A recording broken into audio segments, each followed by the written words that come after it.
अग्रवाल जी, रांची से। राधे राधे। राधे राधे महाराज जी।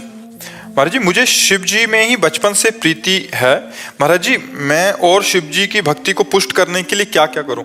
नाम जप करो निरंतर, सांब सदाशिव सांब सदाशिव सांब सदाशिव। हाँ, और रोज अभिषेक करो। भगवान शंकर करते हैं। हाँ, रोज अभिषेक करो, नाम जप करो, किसी की निंदा मत करना। और भगवान शंकर को सर्वस्व मानने वाला निश्चित भगवान के प्रेम को प्राप्त होता है। हाँ, उनकी कृपा से। तो जब शंकर जी की बात आती है तो हृदय एकदम ऐसे, क्योंकि उन्हीं की कृपा से सब मिला है ना। हाँ, आज शिवरात्रि भी है। जो भगवान शंकर का आराधन करता है तो भगवान शंकर उस जीव के अहंकार का नाश कर देते हैं। अहंकार ही जन्म मरण चक्र का हेतु है। और भगवान शिव की कृपा से जब अहंकार नष्ट हो जाता है तो भगवान की विशुद्ध भक्ति उसके हृदय में जागृत होती है। भगवान शिव परम वैष्णवाचार्य हैं। सर्वसमर्थ भगवान होते हुए भी देखो, भगवान श्री हरि का चरणामृत गंगा जी अपने माथे पे धारण किए हुए हैं।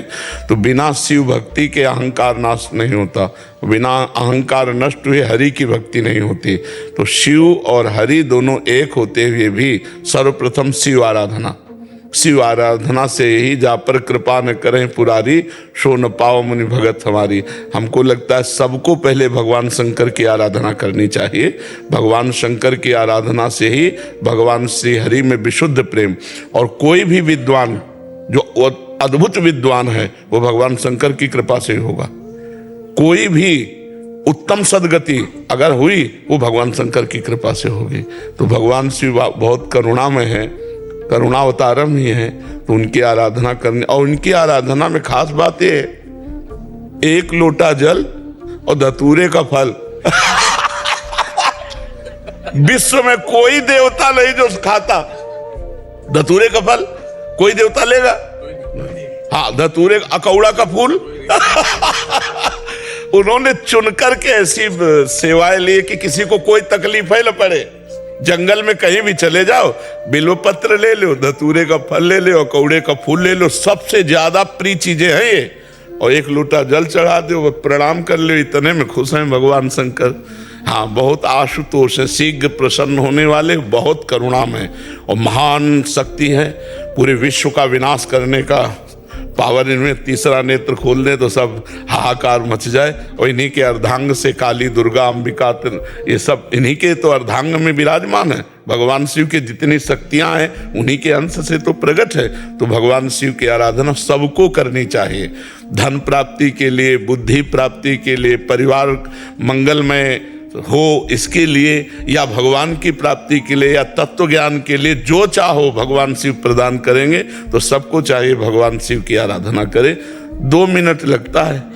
बढ़िया पात्र मार्जन करके नहा धो के एक लोटा जल ले लो, 4 बिल्व पत्र ले लो, फूल ले लो, फल और समर्पित कर दो, प्रणाम कर लो, इतने में जिंदगी सुधार देंगे भगवान शिव। बड़े कृपालु हैं। महाराज जी, पूर्व में बनारस में महाशिवरात्रि वाले दिन आपकी दिनचर्या क्या रहती थी? उपवास और 8 पैर की पूजा। 8 पहर होते ना, तो 8 पैर के 4 पैर रात्रि भर पूरे जगते थे और दिन से उपवास रहते थे, कुछ खाना पीना नहीं।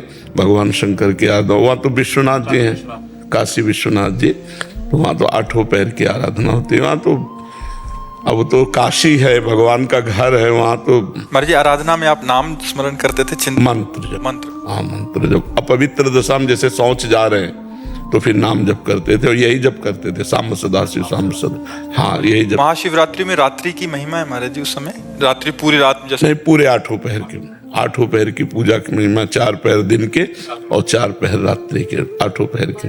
मंत्र समझ में है। शाम सदाशिव, सांब सदाशिव, शाम सदाशिव, सांब सांब सांब सदाशिव, सांब सदाशिव। नमः शिवाय नहीं, मतलब सांब सदाशिव। ऐसे मंत्र थोड़ी बोले जाते हैं, यही तो सांब सदाशिव। हाँ, ये जो मंत्र है, ये मंत्र कभी बोलना नहीं चाहिए। और ये हाँ, अंदर अंदर जपना चाहिए और गुरु से लेना चाहिए। इसीलिए वही गुरु से ही लेने के लिए जो है। हाँ, भगवान शिव से प्रार्थना करें, वही गुरु है, किसी न किसी रूप में मिलके वही दे देंगे। अभी तो शाम सदाशिव, शाम सदाशिव, जब जल भी चढ़ावे तो शाम सदाशिव, शाम सदाशिव।